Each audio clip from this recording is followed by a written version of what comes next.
समता सैनिक दल पाचोरा शाखेतर्फे आंबेडकरी समाज बांधवांकडून पाचोरा तहसील आवारात विविध मागण्यांसाठी बेमुदत आमरण उपोषण सुरू असून आज दिनांक 10 नोव्हेंबर 2025 रोजी आमरण उपोषणाचा 5वा दिवस उलटला। तरीही पाचोरा तहसीलदार व संबंधित प्रशासन हे उपोषणकर्त्यांच्या समस्यांवर तोडगा काढू न शकल्याने उपोषणकर्त्यांनी प्राकृतिक तिरडी समोर ठेवत डफ वाजवत मोहतम नवीनही सुरू केले असून आजपासून महिलांसह पुरुष देखील उपोषण स्थळी तळ ठोकून राहतील असे सायंकाळी 5 वाजता सांगण्यात आले। या उपोषण आंदोलनाला आता दिवसेंदिवस अधिकच वेगळे रूप प्राप्त होत असून कायदा व सुव्यवस्था बिघडल्यास जबाबदार कोण असा प्रश्न उपस्थित होत आहे। आज 5 दिवस आहे समता सैनिक दलाचे उपोषण अजूनही सुरू आहे। तिरडी या ठिकाणी दिसत आहे, नेमका विषय काय? सर्वांना जय भीम, जय शिवराय, जय जिजाऊ। मित्रांनो, ज्या काही आपल्या समता सैनिक दल व तत्सम गावकऱ्यांच्या ज्या मागण्या होत्या, अतिशय लोकशाही पद्धतीने न्यायिक पद्धतीने या मागण्या मान्य करण्यासाठी सन्माननीय तहसीलदार महोदय यांच्या दालनासमोर लोकशाही मार्गाने आंदोलन सुरू आहे। या आंदोलनामध्ये सर्वात मोठ्या प्रमाणामध्ये आता महिलांचाही समावेश झाला होताना आपल्याला दिसून येत आहे। त्याचे कारण असे की गेल्या 60 ते 70 वर्षापासून बौद्ध, चर्मकार आणि मातंग समाजाची राखीव असलेली स्मशानभूमी, त्या स्मशानभूमीवर एका समाजकंटकाने बेकायदेशीर पद्धतीने अतिक्रमण केलेलं आहे।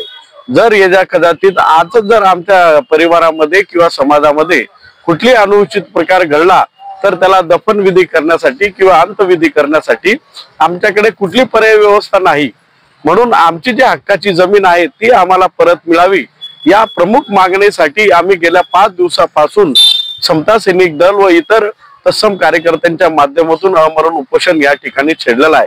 परंतु या तालुक्याचं दुर्दैव इतकं घाण आणि गुखावरं राजकारण मी माझ्या आयुष्यामध्ये या तालुक्यामध्ये बघितलं नाही।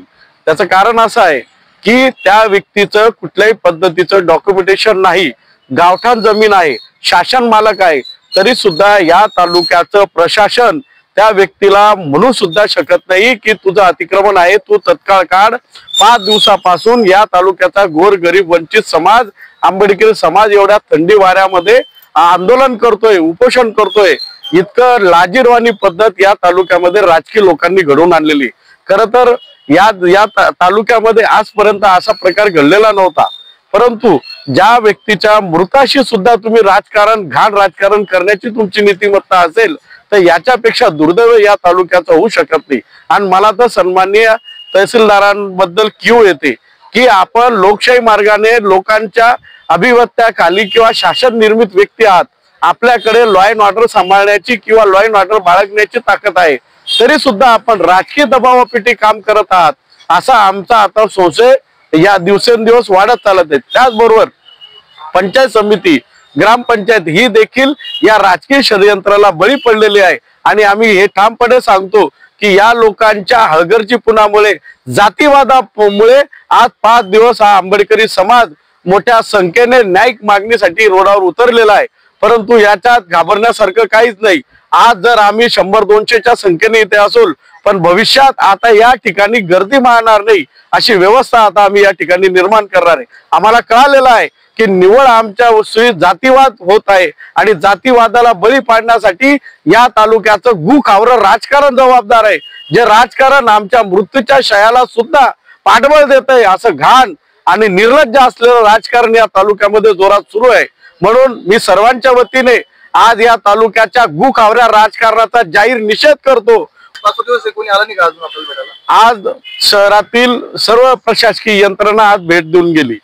तहसीलदार महोदय असेल, त्याच्यानंतर BDO असेल, पोलीस निरीक्षक असेल, DYSP साहेब असतील व या यंत्रणेशी जे जबाबदार घटक आहेत सर्व आज आम्हाला भेटून गेले। आणि त्यांनी आम्हाला आश्वासित केलं की आम्ही याच्यावर तोडगा काढतो, तुम्ही तुमचं आंदोलन स्थगित करा। आम्ही त्याला विनंती केली की महोदय आपण आमची व्यथा समजून घ्या, जर आज आमच्या घरामध्ये मृत्यू झाला तर आम्ही आमचं प्रेत अंतविधी करायचं कुठे, असा साधा सरळ प्रश्न विचारल्यानंतर सुद्धा प्रशासनाला याचं उत्तर देताना लाजिरवाणापणा वाटतोय। येणाऱ्या काळामध्ये हे आंदोलन जिल्हाभर पेटल्याशिवाय राहणार नाही। जय भीम। आमच्या चॅनलला लाईक करा, सबस्क्राईब करा, बेल आयकॉनवर क्लिक करा आणि हो शेअर करायला विसरू नका।